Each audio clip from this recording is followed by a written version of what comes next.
Hey gamers, Gecko here. With Evo just around the corner, I've been looking back into fighting games just a little bit to make sure that I'm fully knowledgeable before one of the biggest fighting game tournaments of the year.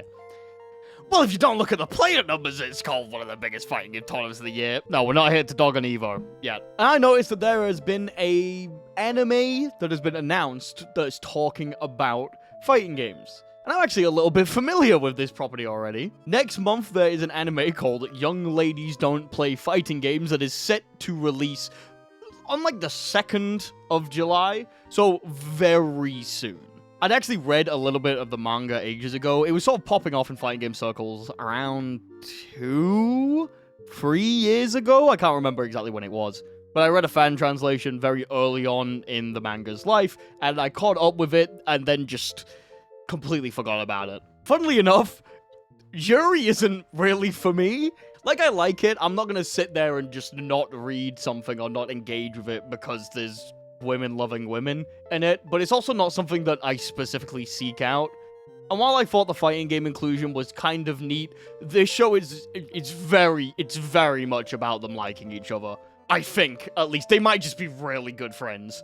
But it's a genre of story that basically uses some kind of activity in order to explain and enhance a dynamic between different characters. This is ridiculously common across any type of media. I guarantee you that one of your favorite properties has something to do with people playing a sport or a game or some kind of activity and using it to bond with each other. And I've not really got a problem with it. Honestly, a lot of the fighting game things are relatively faithful to how you would actually play fighting games. Characters use techniques like you would use them in an actual fighting game to bait each other out and try to win matches with genuine methodology that people use at higher-end fighting games. I don't have a problem with that. I really like the manga. I didn't finish it, like I said, because I kind of just stopped reading it after I caught up, but I enjoyed my time with it. And when I saw the anime was announced, I actually got quite excited, because, well, I prefer watching anime than reading manga. It's just something I enjoy more. The addition of moving pictures and music and voice acting tend to add a lot to a property that I really enjoyed that I just can't get out of books. This isn't a discussion about, like, manga versus anime, don't worry, but while I know that manga has its benefits, I'm just more of an anime guy. I just like watching something instead of reading something.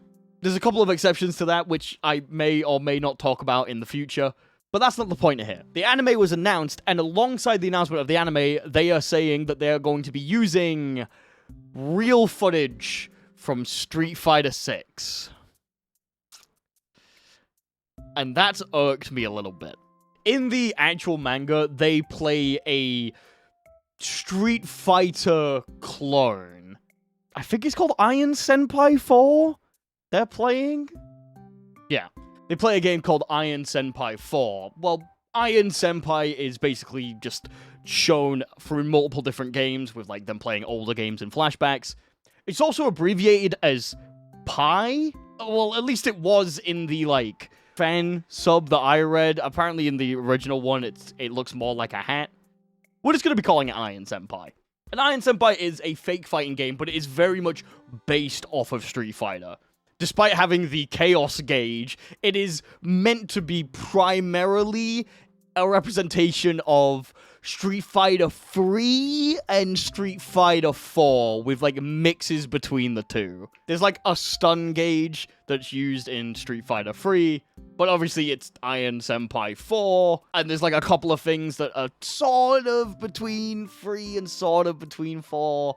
Talks of like parries and stuff like that. It is its own fictional fighting game though. For all intents and purposes, Iron Senpai doesn't exist, but in this universe, it is supposed to be Street Fighter. To the point where I thought this was a fan translation thing. They make a direct reference to Street Fighter 3 with the announcer saying what the announcer says in Street Fighter 3. But no, I looked up the official translation and yep, it's still there.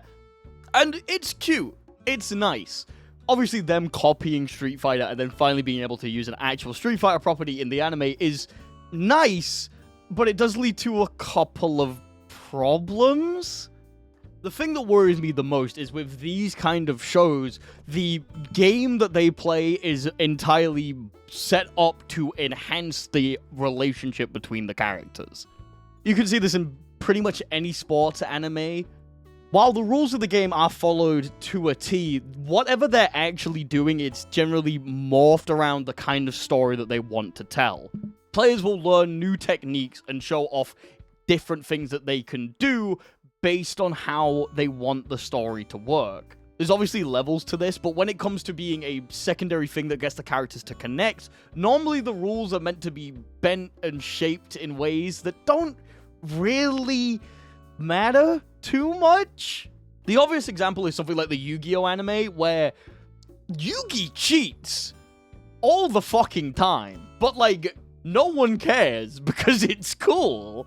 Having it be an actual game that has to follow the rules of Street Fighter definitely feels like it's going to limit the potential of ways that they can have the characters interact. But even then, it just feels sloppy. The trailer itself shows a bunch of really beautifully animated sequences, characters straining their faces in ways to show that they're in an intense and stressed situation, and then it just cuts to Street Fighter 6 gameplay.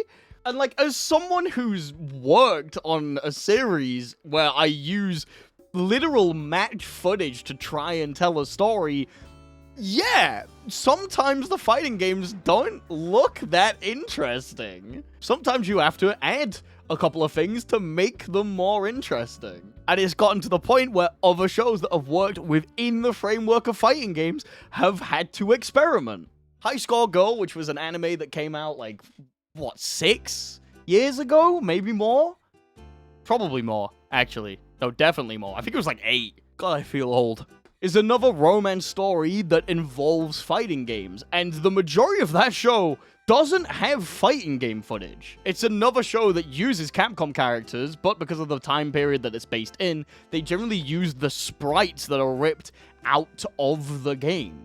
It's obviously a very different vibe to this, since, like, the characters talk to the characters in the game. But there's some shots that don't even really have to do with whatever the fighting game character is saying that still enhance the situation that they're in. And I'm worried with it being Street Fighter 6, it's gonna be kinda hard to make those dramatic shots really land. Like, there's a bit really early on, I'm talking like the 4th chapter, where the two main characters are fighting against each other in essentially a grudge match. And it's gotten down to the last wire, first to 5, 4-4. The person who wins this is about to win. It has a lot of back and forth cuts between the characters doing things in the actual game and then their reactions and the way that they're perceiving them. A lot of the time, the game and the characters are merging into one. And then the in-game fighting game character will just kind of be there in the same panel. Sequences are shown really quick. The HUD and the actual elements of the game are just completely removed from the scene. And it ends with a really nice shot of both of the characters going for some kind of super. And I'm worried that this isn't gonna look as good when you try to put it with Street Fighter 6. I'm not saying that they should have chose a different fighting game. No, like, this is supposed to be Street Fighter. Choosing a Street Fighter game is fine. I do just worry that they're going to be limiting themselves on how dramatic they can make it actually feel and look. And the trailers really haven't been helping out with this. Again, the anime comes out in, like, 2 weeks, so we'll just have to wait and see. But I hope that the animators found a way to make the actual Street Fighter portions look interesting, because honestly, Iron Senpai looks a lot cooler than Street Fighter 6 does. Like, they do a fatality at one bit. Like, it's supposed to be Street Fighter, but it's like raw energy type bullshit, you know? I don't know, let me know what you think. I'm sure that there's some people who watch this video that are much more involved in the property than I am. So let me know down in the comment section below how you feel. And we're streaming right now. We're going to be talking about Evo, Strive, fighting games. It's going to be a good time. Thank you all for watching. I'll see you all next time. Bye-bye!